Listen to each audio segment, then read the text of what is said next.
Next on AM 1480 WLEA, the Newsmaker Show. Here's Brian O'Neill. Well, he's here, Dr. Robert A. Heineman, political science professor emeritus. Welcome to town, Doc.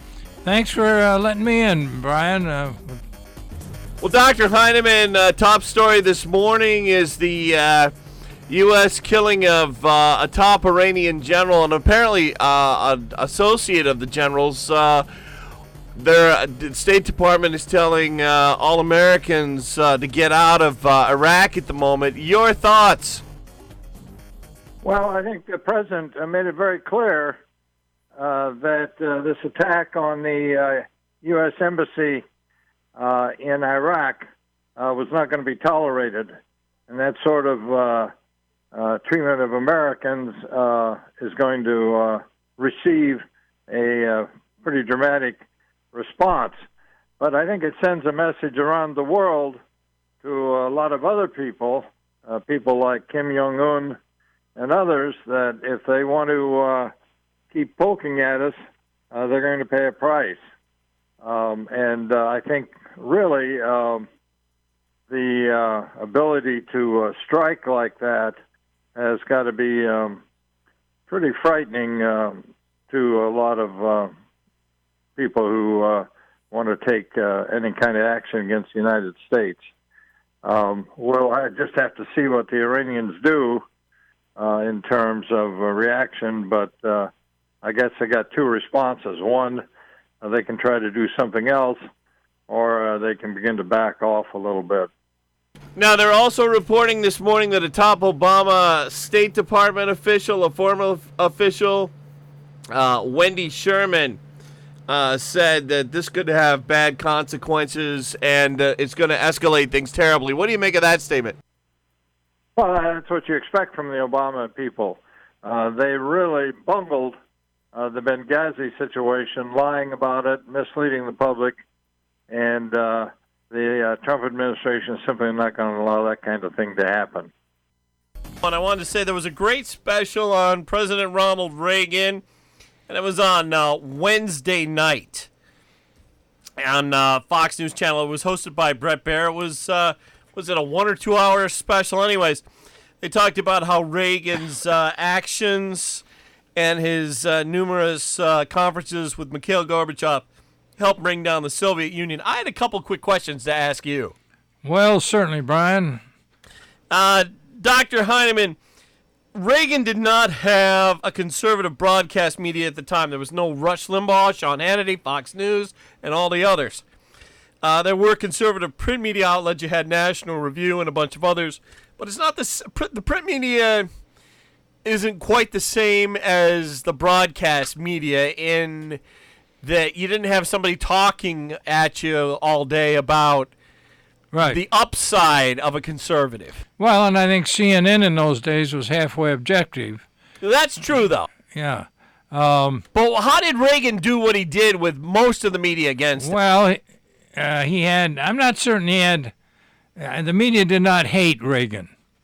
If you want to compare that to President Trump, where a lot of the media really just personally dislike him, Reagan was a very likable fellow. And so you might disagree with what he said and how he approached things, but it was hard to really hate the guy. And, you know, you go back and you look at people like Arthur Schlesinger Jr. and some of those guys and all the snide remarks they made and things of that sort, and you know, just totally full of wind, just way off mark. But, of course, you're seeing that today, too. But Reagan, as you know, was a previous Hollywood actor, and he had a real ability to express himself and handle the press. And, of course, he'd been governor of California for 2 terms back-to-back. And California, you know, the media and such are pretty big out there. So he had a pretty good sense of how to handle himself, and I think that helped him a lot.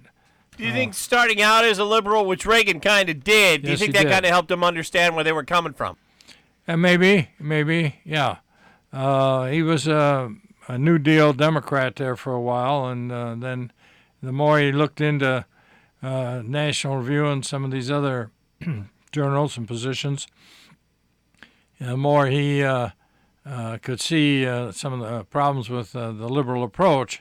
And, of course, at the time of Reagan, you also had the Heritage Foundation and a number of these other conservative groups coming into play. And Heritage was very big about the time Reagan was running and came up with a whole strategy for how Reagan, as the new president, would be handling the bureaucracy and foreign policy and some of these other areas. So he did have a really good staff backup. And again, in terms of Reagan and the presidency, Nixon, when he ran, his whole approach was to get people in office and appoint people who were loyal to him. And Reagan's approach was to appoint people who supported his program. And so he had people pretty much on the same page from the get-go. And I mean, I know a lot of these people, and many of them are nothing particularly suave or sophisticated if you were to talk to them, but they clearly knew, and they clearly know what they want to do. And they were on the same page as Reagan. Yes. And does Trump have that?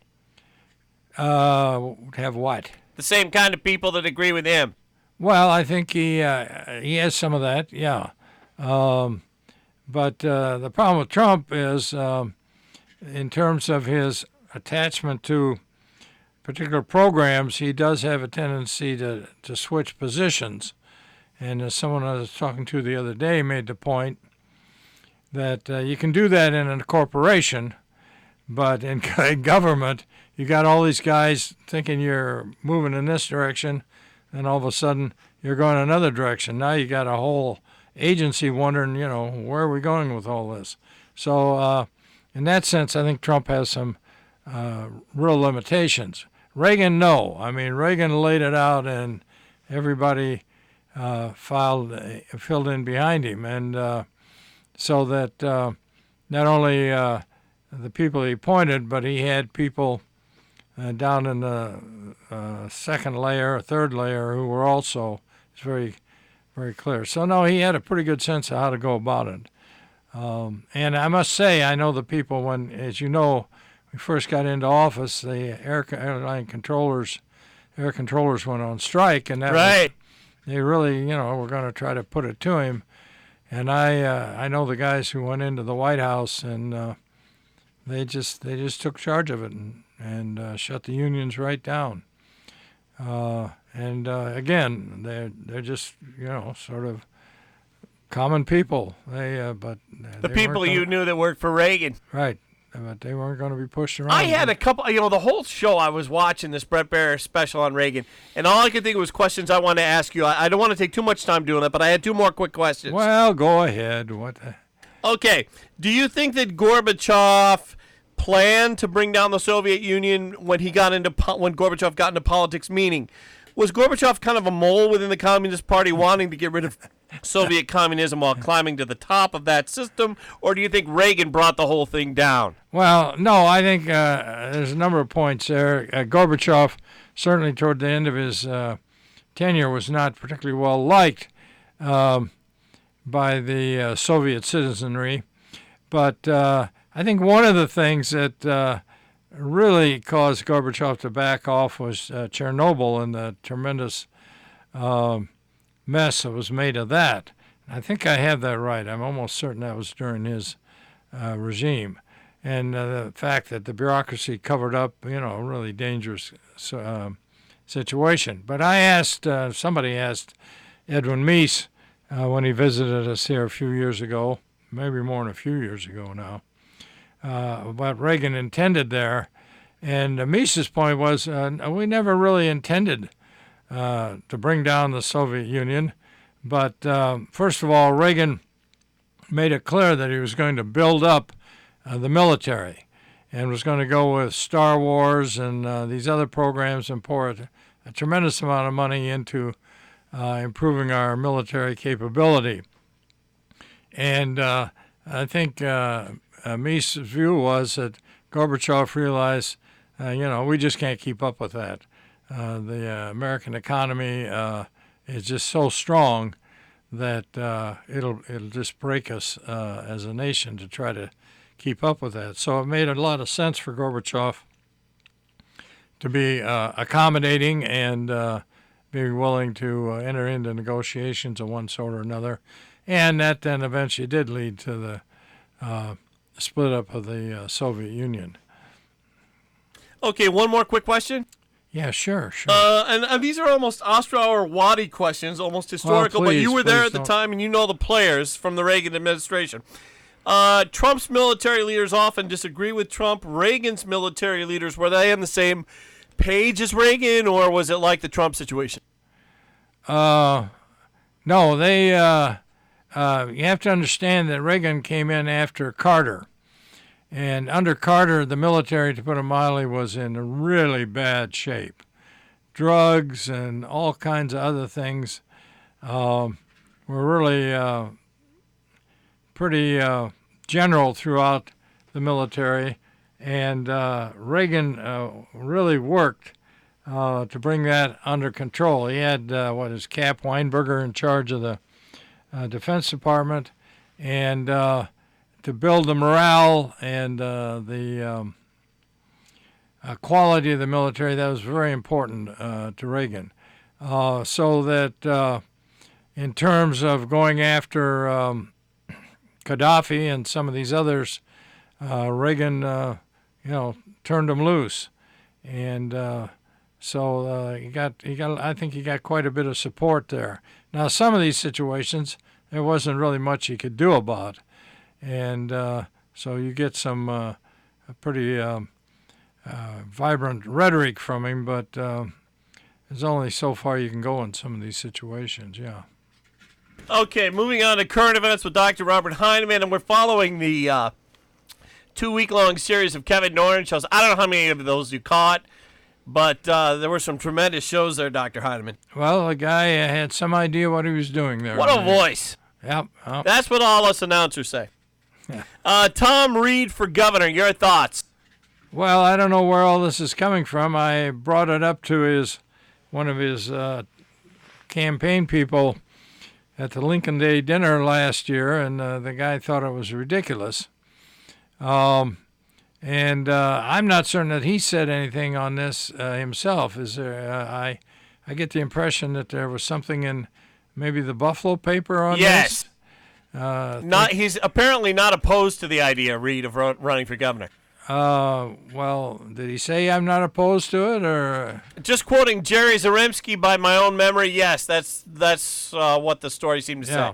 Well, I think the real danger here is, first of all, the Republicans are in very bad shape here in New York State. There's no question about that. And in order to try to regain a position of some support, I think Mr. Langworthy, our state chairman, is going to have to get somebody to win a statewide office and get somebody to win the governorship. But I think what you have to watch out for is the sort of the bait and switch approach here that the Democrats have used again and again and again and again. And that is they talk somebody into running, and the Republicans talk somebody into running, and I think, frankly, the Cuomos are very good at this, tending to sort of get people to support them, and then all of a sudden the rug is pulled out from under them. So the big question, if anybody that's going to run as a Republican for governor, is how much money are they going to get? And we've had situations where, well, at one point we had this guy, Renfrey, he almost lost to the conservative candidate that year. And in both the case of the two recent ones, Astorino, who I think was a pretty good candidate, but the Senate, Republican senators entered into a deal with Cuomo and basically undercut him. And the last one from Molinaro, He just ran out of money. So the idea that you can run a Republican like Reid from upstate New York, the thing that Reid has to be very careful of is he doesn't let him suck him into this kind of position and get him out of this district and get him out there and just basically cut the legs out from under him, which is what happens again and again and again. And although he gets a lot of good publicity with his Problem Solvers Caucus and things of that sort, I think there are a couple things that come into play. One, he's got an election here, he wins that election. We go into 2021, do the Democrats still have control of the House? Well, then obviously it would be kind of tempting to look somewhere else. But if the Republicans regain control of the House, then I don't know why Reid would be interested in doing anything other than staying in the House. But also the question of Cuomo, it's quite possible Cuomo could still enter the Democrat primary for president. I think he'd be a very strong candidate. And so if something like that happened, then and the governorship ends up vacant, or somebody else ends up a governor, then running for governor might make some sense. But I think you'd find a lot of other Republicans then sidling up there thinking maybe they'd take a shot. I'm very happy with where Mr. Reid is right now, and I think he should be very careful about making any changes at this point. Dr. Heineman, Spectrum News story. Yes. About 80,000 New Yorkers left the state in 2019. They say there's going to be at least one House seat in the Congress eliminated. Will it be Reid's seat? I doubt it. But there may be as many as two eliminated. And so what did I see? That Florida may have more congressional seats than New York after 2020. And you get some fine Democrat leadership there. They can do things like that for you. But no, I don't know how that'll. If there's two seats, usually they cut one from upstate and one from downstate. It's kind of hard to tell how that will play out. But I don't know why you could cut. Reid would be pretty strong. I don't care how you drew the new districts. Sure. Yeah. What do we expect at a Trump trial, if there is such a thing in the U.S. Senate? I have no idea really how that will play. We'll have to see first if Speaker Pelosi is going to formally present the articles of impeachment to the Senate. And then if she does that, then the question is whether the Senate, what steps will the Senate take? Now, obviously, I think the Senate almost surely has to allow both sides to present their opening statements. But whether they'll move beyond that, I don't know. I think what Pelosi's hoping is she'll get some of these Republicans to begin to waver and then force McConnell into a position where he won't have 51 votes to simply move for acquittal or dismissal. And if that's the case, if he doesn't have the 51 votes, then obviously they're going to have to hold a trial of some sort. Now, it is interesting in terms of bringing in witnesses because the president has exercised executive privilege, arguing that conversations and communications with him are privileged. And the key case on that is the U.S. v. Nixon case way back in the 70s, where the court held that Nixon had to make some of his tapes available.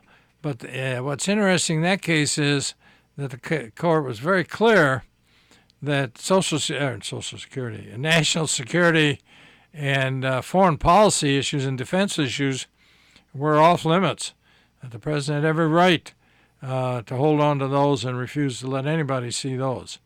And it seems to me in this particular situation we're talking about foreign policy and national defense. So he may have an extra leg to stand on there. We're running out of time, Dr. Heineman, but before we went on the air, you said you wanted to talk about a New Republic article about the Democrats and the working class. Yes, a fellow by the name of Thomas Geoghegan, I believe his name is, in the latest New Republic, has quite an interesting article arguing that the Democrat leadership has become almost completely out of touch with the working class in this country. And they just have no sense of how these people are thinking. And in terms of educational achievement and that sort of thing, basically he says that the Democratic leadership looks down on the working class in this country and really doesn't have any sense at all about how they're thinking. And his point is that's where Trump really comes across strong. Trump has a good sense of what to say to these people. In South Dakota, Mississippi, wherever, you'll hear Trump say, those people inside the Beltway, they think they're quite a bit smarter than you are, but they're not. They're not any smarter than you are. And he's right. I mean, having spent some time in the Beltway, he's absolutely right. They're quite a bit nastier in many ways. But his point is, you're out here working, you're producing things, and you have a right to be considered. I mean, it's quite an article, and what's interesting about it is that to find an article like this in the New Republic, which, to put it mildly, is a pretty liberal magazine, indicates that this message that Trump is laying out there, at least somebody has picked up on where the Democrats have gone way off base. And this guy's point is, if the Democrats don't adjust here, they're going to lose the election hands down. So a number of conservatives, my good friend Dan McCarthy has a column in the New York Times every so often, and he's made this point again and again, that the Democrat elite is just out of touch with. But when you got him on the conservative side and a guy like this Geoghegan on the liberal side saying the same thing, seems to me it should be pretty clear to somebody that. Do you think it's true of Mitt Romney, though, the same thing, out of touch? I think he is a little bit. Yeah, I think he is a little bit. Yeah. Because I think a lot of these voters, when they look at someone, either party actually, but the Trump supporters look at Trump and say, hey, I voted for this guy. You're attacking me when you attack him. Not that the Obama voters didn't feel the same. Yeah, well, no, I think Romney comes from a class that looks at a lot of the people in the working class, and it's they're not his people. Although I think Romney is a decent enough guy. My goodness, I think I support him all 3 times he ran.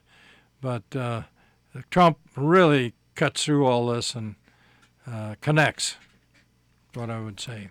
All righty. With that, Dr. Heineman, we've got to go. I did want to say one thing. Well, you've said quite a bit already, but go ahead, Brian. Actually, looking at the clock, I'd better go. Well, all right. No. Bye. See ya.